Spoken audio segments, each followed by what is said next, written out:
Elves. One of, if not the most filthiest creatures in Warhammer. We all hate them, but today, I am them.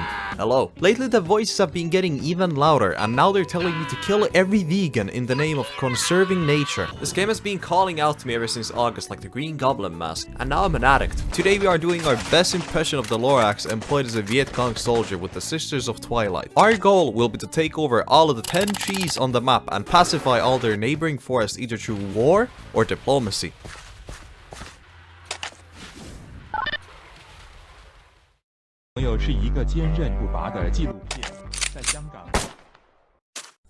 So, let's start.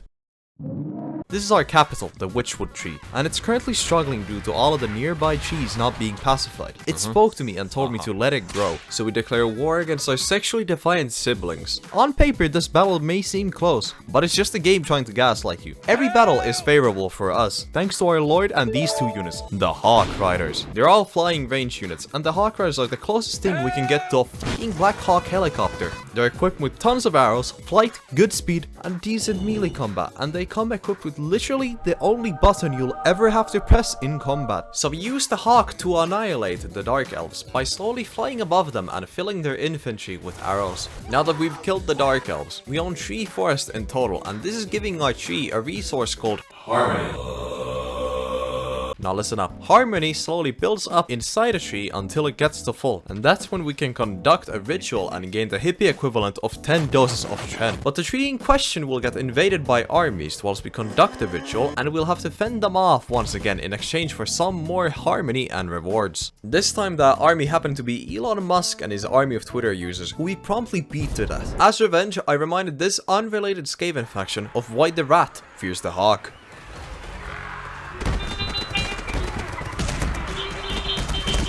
With the Skaven now dead, we have gathered 4 of the 5 nearby forests and now have enough harmony to conduct a ritual. And no, we're not going to take over the last forest, for I fear that. Starting the ritual, summon 3 invasions, which we have 3 turns to ambush before they grow into their full strength and crush my testicles. We ambushed all of them before they could fully manifest, and now that they're dead, I've set my eyes on the mother of all trees, the Oak of Ages. We teleport from our tree to the Oak of Ages, since that's something we can apparently do. Upon arriving, I immediately find myself surrounded by more hippies, a fat man, the French, and vampires.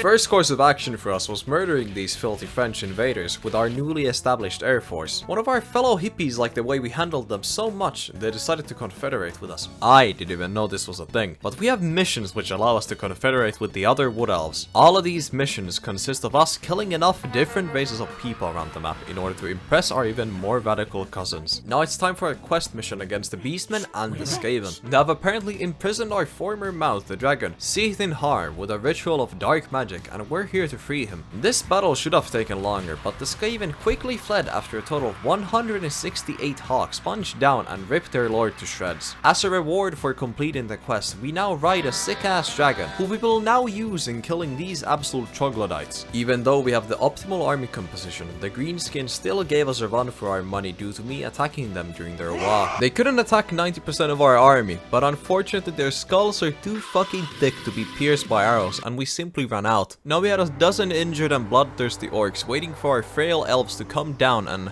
let's just say that fat bastard better watch out, cause I'm coming. And what do you mean he's running? Grom with his mobility scooter was somehow fast enough to outrun me and my armies, so I spent the next 5 turns chasing him whilst killing everything green within the vicinity. My campaign of terror against the orcs made another one of my kin join me under my banner, but we didn't need them since Grom eventually showed up, and little did he know, I had developed a special tactic just for him and his army.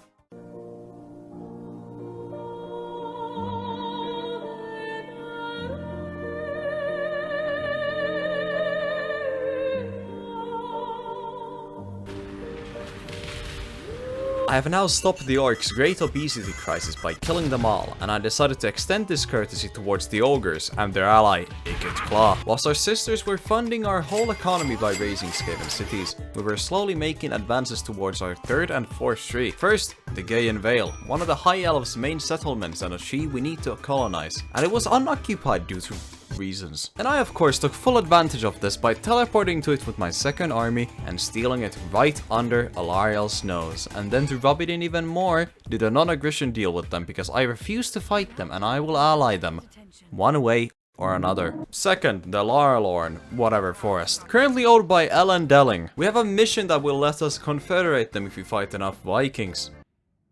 Get shit on. That's 4 trees, and we have 6 more to go. Currently we're doing really great. We're number 4th on the strength ranking, and we have brainwashed most of our former enemies into tree-loving fanatics. But since we have confederated so many factions, our economy is absolutely shitting itself due to all the armies we've inherited from them. And I don't have any plans on disbanding them, so I came up with a plan. They will die in the front lines against Asmongold's tier 3 sub, Festus the Leech Lord. I used my other army to safely capture settlements, whilst Elendilling was made into bait for Festus, dying and reducing my expenses as planned. I then used my second army to swoop in and douse Festus with deodorant, after which we started the hardest battle of the campaign so far against the rest of his men. Our 2 remaining Confederation armies were faced with hordes of Nurgle's sweaty gamers, whose pure stench caused most of our army to flee, but we won thanks to our archers kiting them like a mobile player high on Adderall. Now that the north was pacified, I set my sights on more trees to conquer, notably the sacred pools which we got for free, and the Gaian Whale. Now you might be asking yourself, Mr. Bass, didn't we already steal the Gaian Whale from the High Elves? And to that I say, amazing question, Jeremy. Yes, we did, but Nakari is on the loose and he's giving Alariel all 10 of his inches. The next 15 turns consisted of us auto-resolving invasions and slowly waiting for one of our rituals to complete, and for a new army to be built solely against Didi. This army proved to be very useful in taking their cities because we just couldn't find Nakari. Whilst we waited, I improved our settlements and prepared the sisters to defend another soon-to-be ritual at the Oak of Ages. This one took 500 harmony to start, so I was guessing this one would be harder.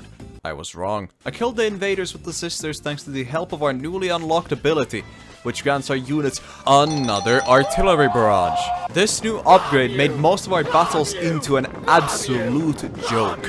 We could kill any lord during battle if we wanted to. Assassinating a lord like Grom is easier than ever now.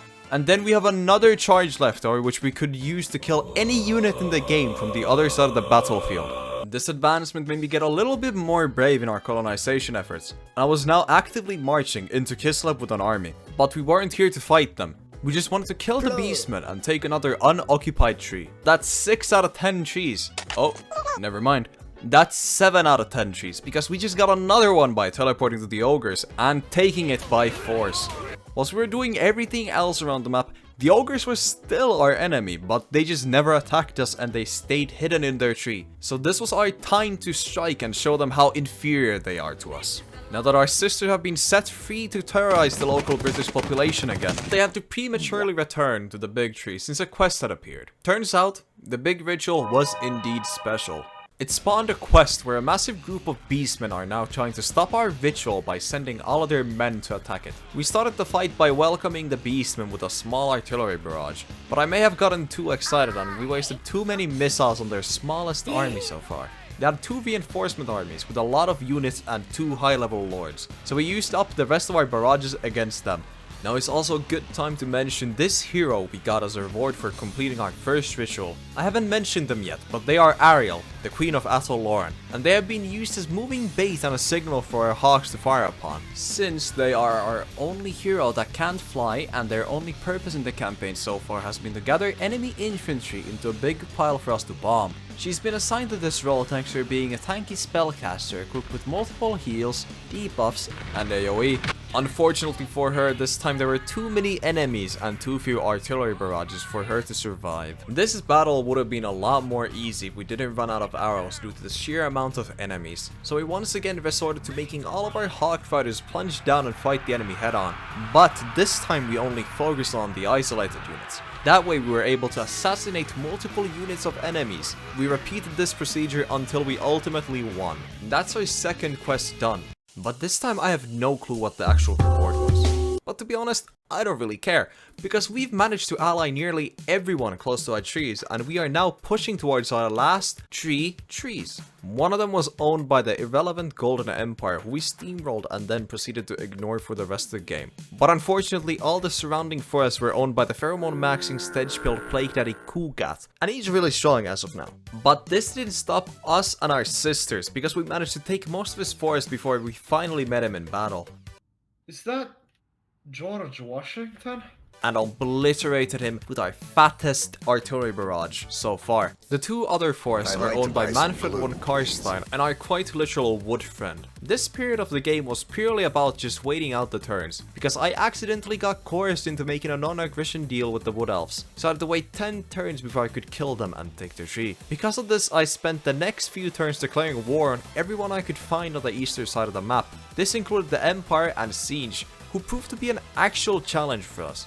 Who could have ever guessed an army made up of flying units would be weak to missiles? After waiting out the turns, I sent an army into the desert to check out the last tree, and holy fuck, the vampires were huge. I planned to drop in and just take their capital instantly like I did with everyone, but I found out they had 3 full stacks on their capital upon teleporting in. This was the last tree we needed to take in order to win, so I slowly started to gather more and more armies next to their armies. If we just stay still, they'll never see us. So whilst we recruited more young men and wildlife to die in the deserts, one of our confederated legendary lords, Orion, was going to go and declare war on China. And just so we're clear, this war had absolutely no strategic purpose other than me being bored out of my mind. Our armies were ready, and we set them free to sweep the rest of the vampires. I could show you footage of the fighting, and I could technically keep playing, but my computer is turning into a furnace and most of my footage looks like this bullshit. The last 6 hours of the campaign have been an absolute pain to edit since most of my footage is corrupted for some reason, or my computer just can't handle it anymore. So I think that's a very good time to end the video. This video took longer than I expected to make, and I apologize for that. But tell me what you liked about the video in the comments, consider liking and subscribing, and happy holidays!